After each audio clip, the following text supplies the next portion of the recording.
Well, the action will continue in that long jump. That's only the end of the third round. We're coming to 3 rounds to come, but on the track, it's time for the men's 100 meters. And the big names heading out any second from the lead area, as they call it. We were told that today, and we went, what? And of course, they meant the LED screens. So it's the lead screens from now on. I hope they're not that heavy. Wadam Jamili will be the first out, fresh from winning that UK 200-meter title last week in 20.08 into a headwind. He was second in the 100 as well. He's in wonderful form. He's the member of the British 4x100 World Championship squad. Johan Blake, well, he holds the meeting record. Blake from 2012, 9.76, the Jamaican. He will go in lane 2, winner in Birmingham 12 days ago. Justin Gatlin, the reigning world champion, didn't run the US Championship 100 final. He has a bye, of course, to Doha. Controversial figure, 9.74, his best 4 years ago.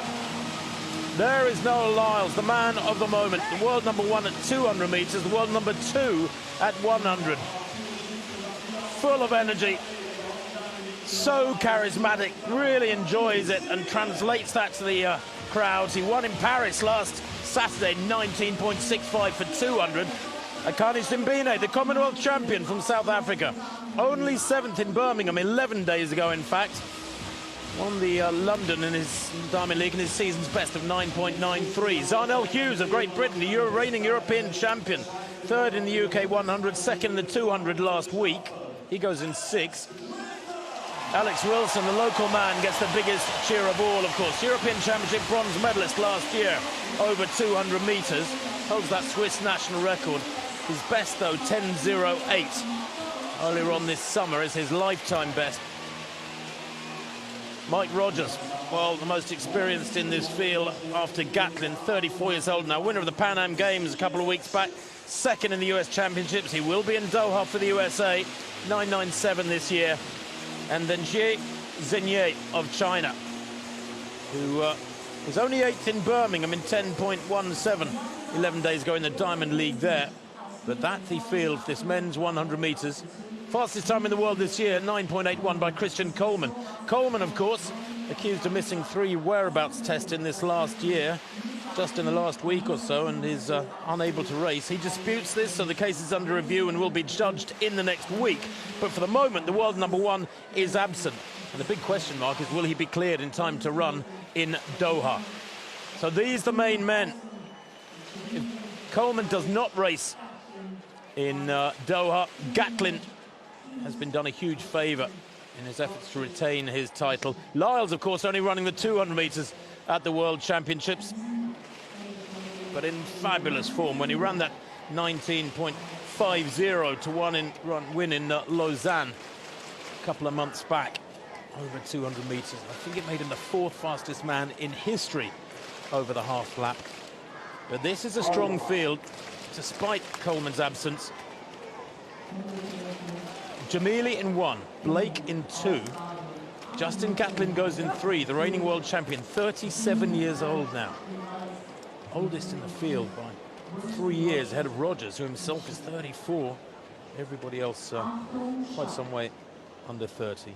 Gatlin in 3, then Lyles in 4, Simbine 5, Zarnell Hughes, the European champion, in 6, Wilson 7, Rogers 8, G in 9. But Gatlin in 3, Lyles in 4.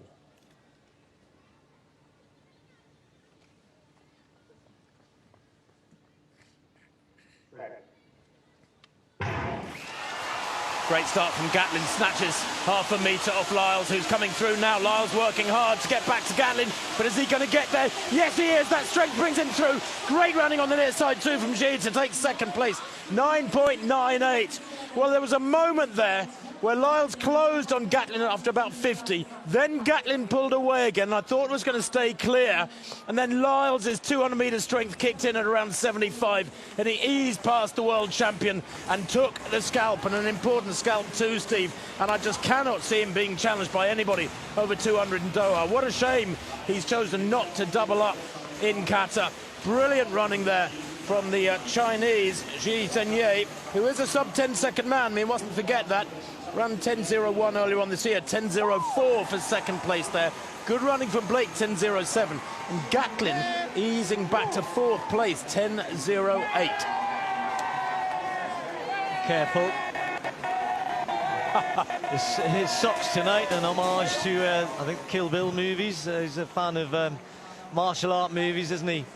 But the win for him tonight, the most important thing, and even the time less important. As you said, Tim, he's not running the two of them.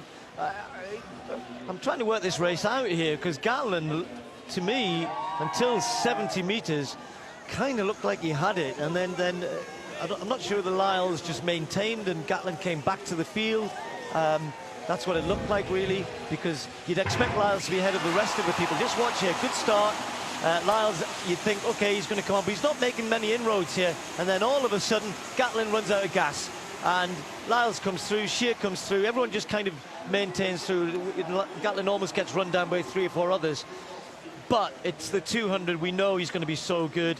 A 9.98 isn't startling by the standards of these guys. It is a very, very slight headwind, not too much at all, worth a couple of hundreds or a few hundreds. But, what a win for him. If you go to a championships and you know, I'm not in my main event, I know I'm good, but actually I can win in the shorter distance as well. A little like Miller Weibo, same sort of thing. He's going to carry this into the 200 metres in a way which will frighten everybody else, undoubtedly. But good win. Question marks for Gatlin, I guess. Not quite sure what happened there. He just didn't finish the race in the way in which he has been in earlier races this season. No, you're dead right. I mean, Lyles, with that 1950 in Lausanne, can probably go quicker. His 100-metre form is holding really well. Don't let's forget that he beat Coleman in Shanghai right at the beginning of the summer. He's taking all the scalps at 100, his second event, and he so enjoys himself. Last week I started to ask him if he might think about running a 400, and he screamed no before I finished the question, because he holds that world indoor best for 300 metres, and it is his strength, just like Miller Weibo, as he pointed out, in the latter stages, that is so critical.